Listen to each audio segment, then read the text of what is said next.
I just finished editing a wedding video, and I would like to document, or rather share with you, 5 shortcuts that I use very often to get the editing done faster. How to download wedding animated titles, how to improve voice quality, how to make the music go up and down, adjusting colors and brightness, and my secret keyboard shortcuts. So let's begin.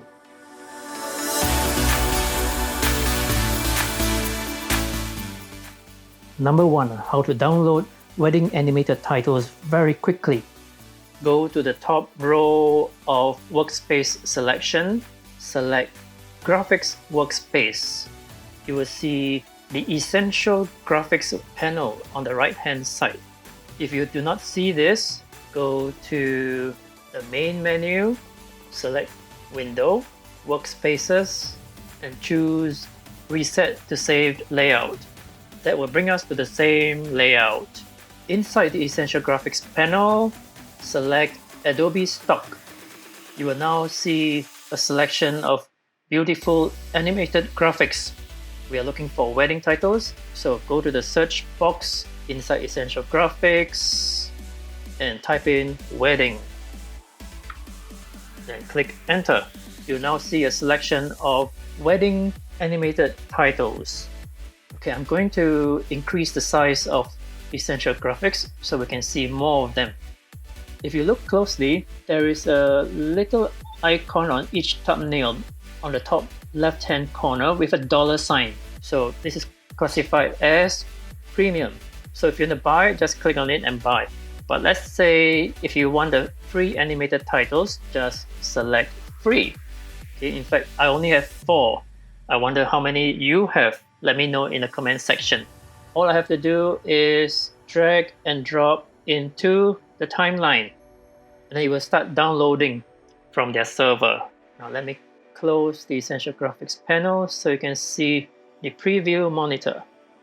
Play. There you go, animated title. How do we change the name inside the animation? All we have to do is to make sure we select the title within the timeline, go to Essential Graphics panel, select Edit, and we have a bunch of controls. For each animated title, there is a different control. For now, we are going to change the text. Let's select text. I want to change the name. It should be text 01. I'm going to put my name, Adrian, Adrian, enter. There you go. That's it, easy as that. So you can change the date, you can change the font, you can change the font type, and so on. If you want to know more about how to use Essential Graphics panel and all its functions, click on the link below. I'll give you more details.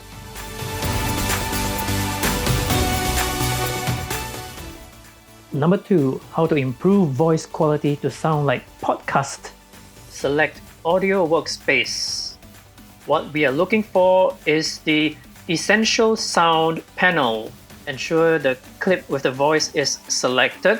Go into the Essential Sound panel. We have 4 options: dialogue, music, sound effects, and ambience. This is a voice, so we are going to select dialogue. What we just did is assign this clip as a dialogue audio clip. Inside the Essential panel, we have lots of options. I want to make this voice podcast quality. All I have to go to is to the preset and select podcast voice. Automatically, all the options here will be selected. Although the options are selected for us, I will still go in and tweak. For example, under repair, okay, we've got reduce rumble. I don't need to reduce rumble. DS, I don't need DS. And sometimes I need to reduce background noise. However, this one does not work very well. Okay, to reduce noise, I will still go into the effects panel and choose denoise. So go ahead and tweak all these options, all these variables. You will love what you hear. Making voice recording sound like podcast Okay, this is the basic level. I can go deeper into these settings, but there will be another video. Click on the link below if you are interested.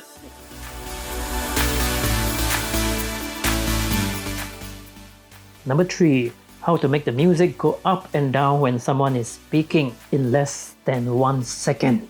Okay, again, we go into audio workspace, select the music track in the timeline, go into the essential sound panel on the right. So I'm going to assign this music track as a music. So we're going to choose music. So what we want is ducking. Click on the checkbox to select it. It will duck against voice. Okay, this is voice. Dialog clips. Okay, next we'll click on generate keyframes. There you go. Can you see that? Less than 1 second and all my keyframes are generated. Okay, the music will go up when I'm not speaking, go down when I'm speaking.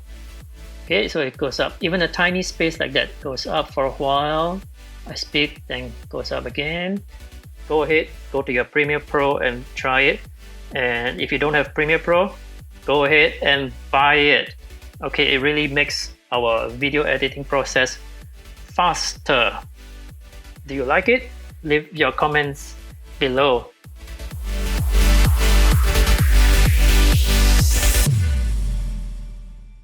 Number 4, my favorite way of adjusting colors and brightness. In other words, color correction. Over here, I have a clip that I shot in a ballroom.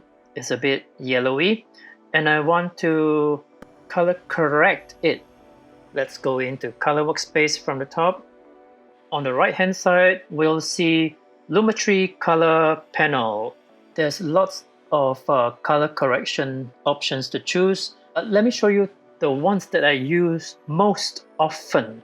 The first one is under basic color correction, white balance, WB selector. Okay, I will pick up this color picker and tell Premiere Pro that I want this to be white. I just click on the area here. There you go. It turns nearly white. Okay, and you can see the option here, temperature has gone down by about -34 and tint up by 9.4. If I don't like it, if I think it's too blue, I can still adjust here myself.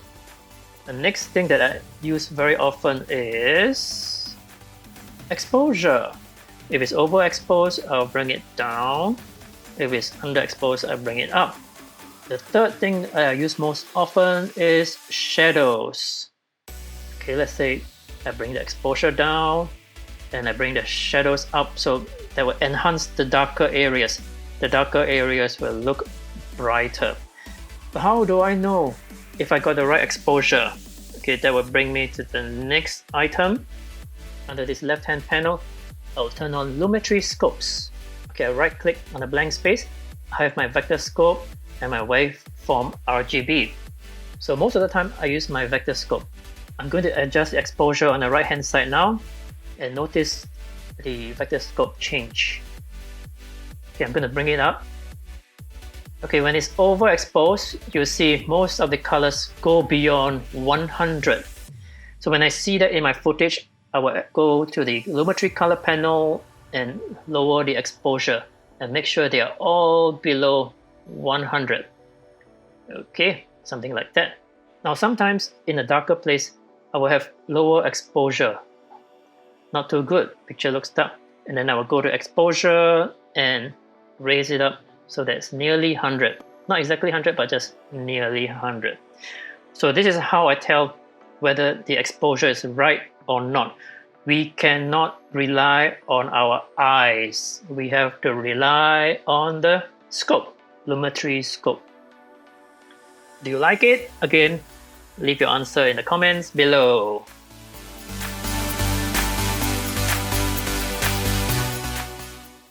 And number 5, my secret keyboard shortcuts. I have modified my keyboard to get things done faster. Let's say I need to do a quick cut here. I've modified the C. I'm going to click on C. And now C is my split. Okay, it immediately splits.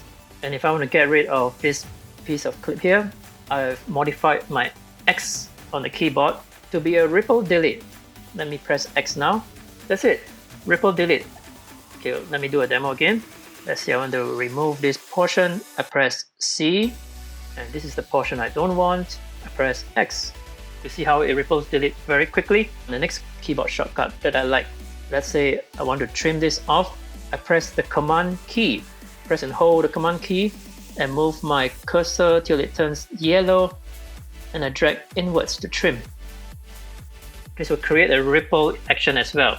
All the clips on the other side will just close the gap. So how do I change the keyboard setting? I go into the main menu, select keyboard shortcuts. I've modified the C key to be add edit and the X key to be ripple delete. Okay, the command key that I use, okay, by default, no changes done there. So, do you like the 5 smart shortcuts? Share this video. If you want more tips and tutorials on Adobe Premiere Pro CC, click on the link below or up here. You can also click on this box. And if you haven't subscribed to my channel, subscribe here. This is Adrian Lee from videolane.com. See you in the next one.